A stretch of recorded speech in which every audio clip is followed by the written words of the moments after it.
Hello, Human Design Tribe. This is Isa Silver. I'm talking to you from Neutrino Cafe. And I have here today, this Friday evening actually, an open letter to manifestors. And I'm going to explain why this is to manifestors. But if you're listening and you want to listen in, you're very welcome. You're very invited. And you'll hear more about why. And at the end, I might even ask you to share.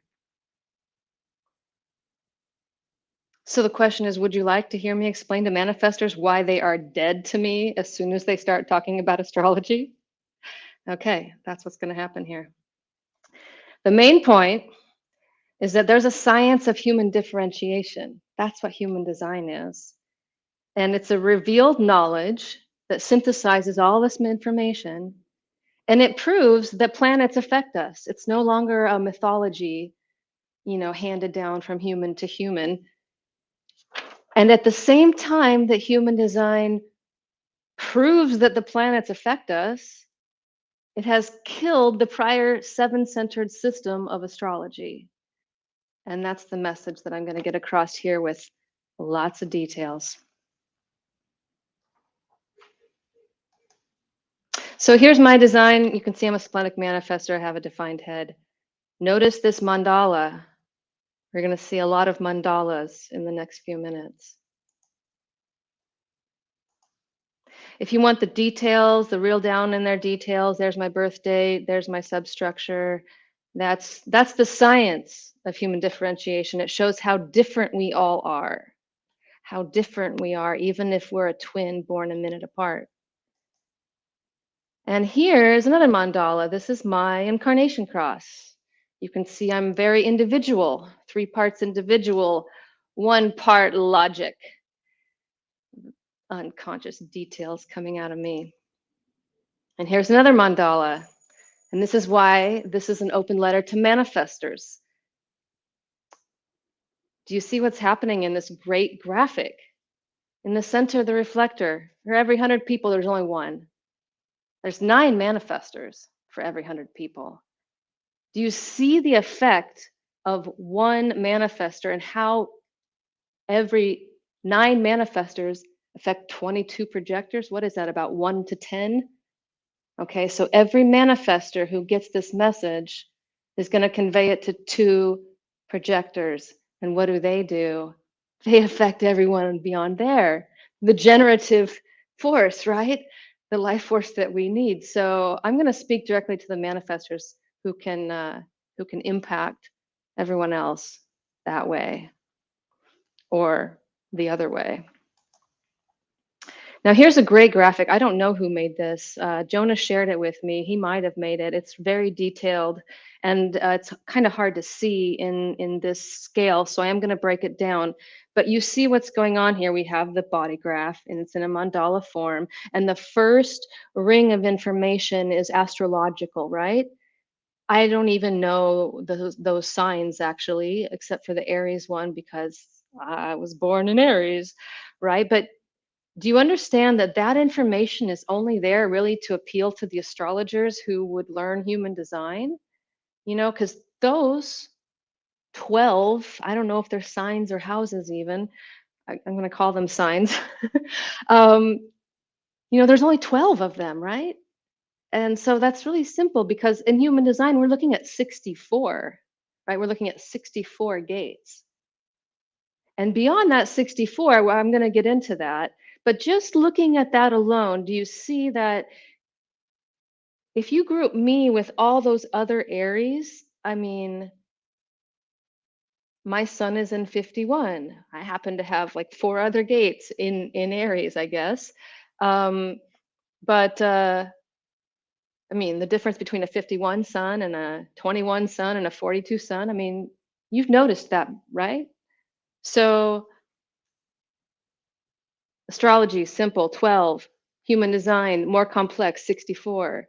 Now let's get into those details a little bit more because this chart's really nice. Okay. So you see some of the gates actually go into 2 different signs. So you can't even do a direct relationship there. There's that what that shows. This one shows that the hexagram covers a certain arc of the sky. And remember, the hexagram is this form, this shape we see on the very outside with these horizontal lines, the chops. And hexagram is the word from the I Ching. That's the name for the chop. But in human design, we call it a gate because the neutrinos are going through that gate. They're not just going through the sign. Maybe, I don't know what that sign is. Is that Pisces? Um, they're going through a gate. And that's why somebody with a personality sun 1 is different than a personality sun 44. And you've noticed that. I know you have. Now, do you also understand that if you look down closer at that 44, there are 6 little marks, the 6 lines of gate 44. So maybe you've noticed a difference between a 41 1 sun and a 41 2 sun. Maybe you haven't yet, but you will if you keep watching, gathering data and evidence for yourself. I can see it. I was married to someone who had a 5th line of gate 51. I have a 6th line of gate 51.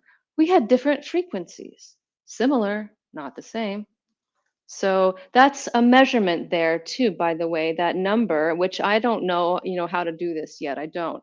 But it means 5 degrees, 37 minutes, 30 seconds. And I know that from sailing because in mapping, right? You have to map things that way because we're breaking down a circle. Okay. So there's some numbers.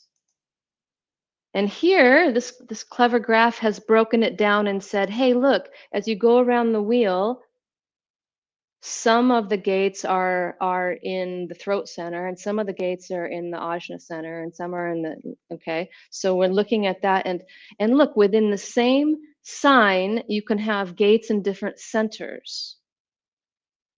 Okay, there's another level.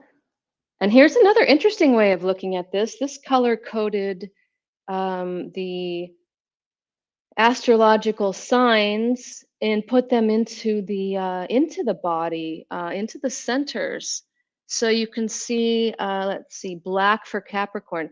Capricorn coming out of the root center. Okay. But look, it doesn't mean that everything coming out of the root center is Capricorn. I mean, there's all kinds of signs coming out of the root center. So super groovy graphic, whoever made that. Really helping me prove my point. Okay, now here's another level that I don't know very much about. In fact, what do I know? All I know is this image, really. But do you see that I've been looking at these mandalas, and what's happening here is all of those 64 divisions of the wheel are coding for different amino acids in our bodies. I mean, someday I might be able to talk about that. But yeah, glycine is not the same as proline, it's not the same as tyrosine. And yeah, isolu isoleucine. I don't even know how to say it, but I think I have a lot of that one. I don't remember. But at one point I started reading about this and I was able to see that there's a connection between me being like a dancing freak and my amino acid coding. Yeah, I'd like to talk about that someday. Okay, back to some details. So each hexagram is 5 minutes, 30 or 5 degrees, 37 minutes. And then we go down to the line level. Okay, this shows, I chose this one because I recognize the Aries symbol of this ram, and I can go down to 51, which is my sun, personality sun, and I can see that within this range of 15 degrees to 20 degrees, line 1 takes up 16 to 17 basically, and then from line 2 takes up 17 to 17 degrees 56 minutes. And here we get over to lines 5 and 6. And so you see there's a measurable difference. It's getting small. It is getting small, but it's going to get a lot smaller. I mean, I don't know how many trillions of neutrinos fit through that, but you know, There's a difference in the frequency between the fifth line and the sixth line. And yeah, that's the difference there. So, details. Now we're going to go below the line. This is where the science of human design is. The science of differentiation, how different each of us is. So this comes out of the advanced imaging system, and it shows you that underneath my personality sun in 51 in Aries, along with all those other gates, there's a sixth line. You can tell that about me. And then below that, there's a color 5. There's 6 colors, by the way. So every one of those lines has 6 colors. And below that, there's 6 possible tones. There's the tone 1. And then under that, there's 5 bases. So wow, like we're getting way out there. So for every, I think it's, if I got it right, for every line, there's a 1080 potential combinations of color, tone, and base. Really getting down to fine things. But neutrinos are really, really, really small. They're like the smallest things that we know about, as far as I know. So that is what you are. You're made of neutrino imprinting, and they're really small, and we can get down to base. Maybe the only way we can know for sure is if we have like an atomic clock in a birth room and somebody's watching that. And I guess Ra did that with his children, and maybe some of you have. So, talking about base tone and color, we got sixth line, fifth color, first tone, base 2. Here's what's happening at the neutrino level. The neutrino stream from the sun and all the suns coming at us, hitting our base, and then it goes into this magic world of tone inside, the inner frequency. And then there's an exit frequency of color, right? So that's what these things are talking about. So this tone out here, this tone 1 of my personality, it's well, some would say it's sacred, that frequency right there, but it can get messed up on the out here once it leaves in color. We call that transference. So we have two main crystals that are doing this: personality and design, and then the magnetic monopole is holding them together as if we're separate from each other. The illusion of separation is happening there. Now, I'm going to talk about the evidence in my body for what's happening below the line. This is my design side here, and it shows you that I have color 5, tone 6. Color 5, tone 6. This has been tested by me for 4 years now, and it has to do with my determination. So that color 5 is my determination. They call it nature here. You see this says color right here. So I'm a listener, I guess. I mean, that's not really exactly what that means, but I think it kind of does. It means that my difference from my body's difference from the other bodies has to do with sound. And so that's that 5. And then we go down here to the tone level, and we see that I have sixth tone. That's my sixth tone. And I'm fixed to the right. So that means I'm a low sound person. Now, what does that mean? That means that I can't eat while you're talking. When you're talking, I don't want to eat. Now, I used to eat with people, but like when I was a child, I was always I'm going to leave this here. I was always the last person at the table, and I thought I was a slow eater. But what I realize now is I was waiting for them to shut up and leave the table so I could eat. And when I went to college, I didn't join the dorms. And I remember deciding that. And I thought it was because I didn't want to watch the people waste all the food in the dorms. And I didn't want to gain the 15 pounds that they talk about. But Okay, that's what my mind thought I was doing. But what I was actually doing was eating alone in the quiet of my own place. So the first time I got to really start differentiating my own system was with, well, when I was 18 years old. Yeah. So I was conditioned by other people and food is the biggest conditioner. If you want to decondition, you got to feed yourself the way that your brain wants to be nourished. And that's what this science can show us. It doesn't matter that I'm an Aries. I'm not supposed to eat fiery food. I might have even been told that one time.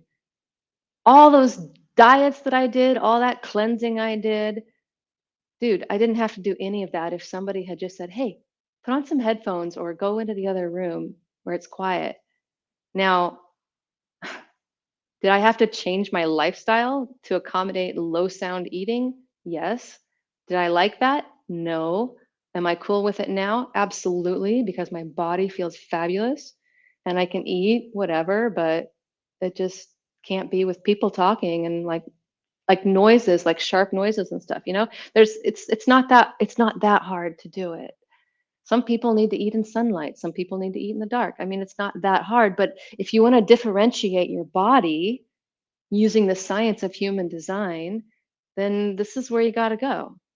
And this is only possible if you look below the line level, if you get down into these details. Oops, I went the wrong way. I wanted to, well, okay, maybe. Okay, here's what I want to get to. I think, let's see, am I in the wrong place? No. Okay, it's all about frequency, baby. Frequency is something mechanical. You cannot adjust your frequency from the mental plane. Adjusting your frequency through the form is where it begins. I'm at the beginning of adjusting my frequency through my form in my 4th year of low sound eating. Everything in my life has changed as a result of that. I'm not being conditioned by people when I all the things I used to do like that. You know what I used to really, really love? I was so like, thought I was so cool that I could take myself out to like a jazz bar and drink white wine and eat calamari.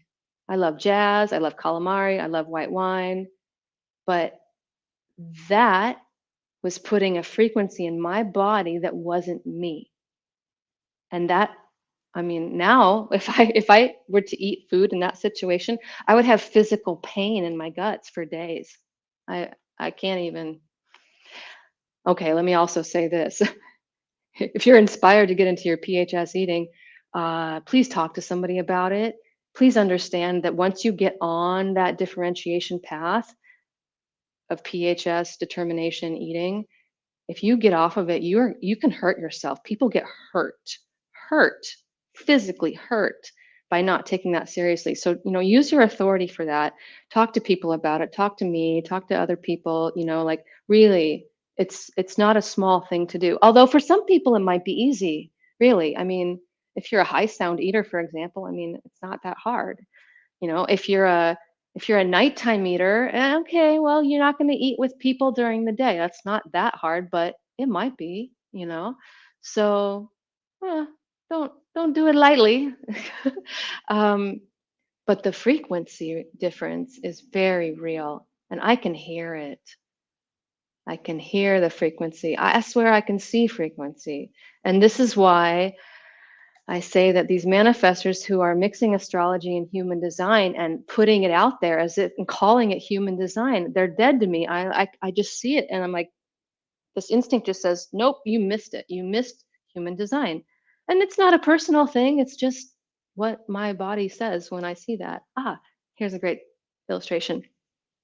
You see this like mummified dead thing up there. And what's his name? The Lord of the Rings young guy, I think, is supposed to be there. And then there's Gandalf in the bottom, and he's explaining what happened to that dead mummy.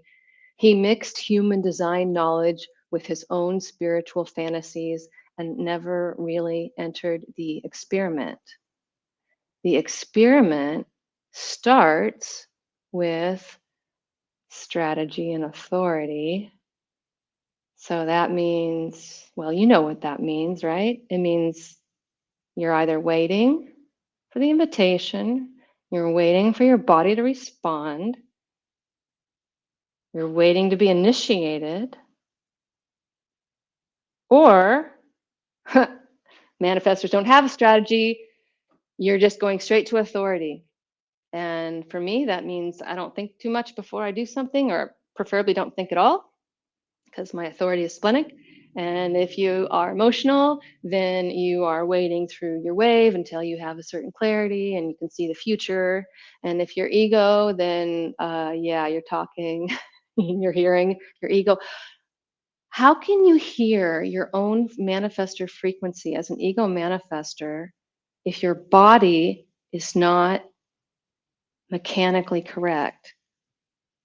I mean, what I did when I was eating in public is so different than what I do now. I don't know how an incorrect form can put out a frequency that it can even hear of its own. I don't know. But anyway, there's a nice graphic. So let's remember what happens when a manifestor is dead. Let's say like 4 of these manifestors are dead like that image. What happens to this whole fractal here, everything out here? I don't know, but I'm talking about it now, aren't I? Okay. Oh, here's another reason. Here's another reason manifestors could pay attention to this. You know, astrology doesn't talk about global cycles, but you know that we're ending a 412-year one in like a few years, you know, in 2027. And everything that we know about what humans do was happened during this cycle. Created hospitals and trains and school systems and everything we know. And we can see that all that shit's falling apart, right? Now, it's only the human design knowledge that tells us that there's a cycle change coming, but we can see the stuff crumbling, right? And so if we put that together with what we might believe or know of human design says the only way you're going to make it as you, peaceful manifester, is if you're living by your authority. And when you're doing that and you're peaceful, the impact that you have on all the other humans is outscale compared. I don't know if that's the right word, but you know, it's a tremendous scale. The impact ratio is quite significant. So you can help humanity, or at least people in maybe your family, uh, be ready to endure the unpredictableness of the future by tuning your own frequency. And to come back to Ra, you know, I mean, this is my disclaimer too. You don't have to trust me. You can think that I'm crazy. You can distrust me. I don't care. But I'm telling you right now, if I see astrology, I'm probably going to inform you or not inform you that I'm just going to stop following you. And yeah, you know, I just don't want to see it. My discernment process is I don't want to see manifestors passing on bad information with the human design label. I don't want to see that. And y'all can experiment with it, right? That's the whole point. Experiment with it. And then here's the ultimate point. This experiment is for you. It's to see if you can love yourself enough to let go of the conditioning that has you doing things that aren't from your authority. Because you're a completely unique individual. Nobody else can have the impact that you can have. And the impact doesn't have to be a huge public one, right? It's not like Instagram impact is what's really going to prepare anybody for cycle change or help their bodies be healthier or more peaceful, right? I mean, it's really about your own self-love. And this image with the balloon, I like it because it's like at a certain point the self-love thing is like elevating. You're like, ah, shit, look at all that garbage down there that I used to do. And I'm like, oh, fuck, I can't even touch it with my toes anymore. And it's pretty nice, but I didn't start. I didn't start with any self love. I've cried when people talked about things like self love in the past because I didn't know what that meant. It didn't, nobody conditioned me with self love. I didn't grow up around people who love themselves. But yeah, I'm pretty cool with it now. I can talk about self love. Well, this was just my way of detailing this aspect of the human design system. And Ra's words about astrology, I'm going to try to put in the text below, like in the whatever the words under the YouTube thing, because he said it obviously very well. And basically, what he said was all these, he basically said really similar things without the details, but he talked about all the astrologers and all the knowledge they have. But do you understand also that with astrology, it can't be accurate all the time? It can't be because several of your activations, like my personality sun, is in an open center, it's in my open ego. And yes, Jupiter is on the other side of it right now. Hello, Jupiter. Um, but what that means is an astrologer would say, you're an Aries, but really, I'm only an Aries when I meet somebody else and they bring that out of me, or when Jupiter is in 25, or Uranus in 25. That's a fun one. Um, so astrology simply cannot be accurate because we're nine centered humans. Astrology came from the seven centered humans. They had a different design crystal, they had different centers. And yeah, we're just not them anymore. So why rehomogenize human design with astrology? How is that going to help anyone? I don't know. And I'm not telling any manifester what to do. I'm telling you what I'm going to do. I'm going to not follow you if you're doing that. And yeah, maybe I'll share more details about this kind of stuff another time. So, hey, projectors, you're still here. I am inviting you to inform manifestors with this video and to share it with any generators that you know could benefit from it. And hey, generators, would you like to share this video with a manifestor in your life or anybody else? I would appreciate it. Okay, well, that's my Friday night date with myself. No wine and no calamari tonight. But I did get a lot of, well, some unexpected help on this. And I drew on some resources from some other people who share human design. And so, yeah, this one's for the tribe. Love you. Ciao, ciao.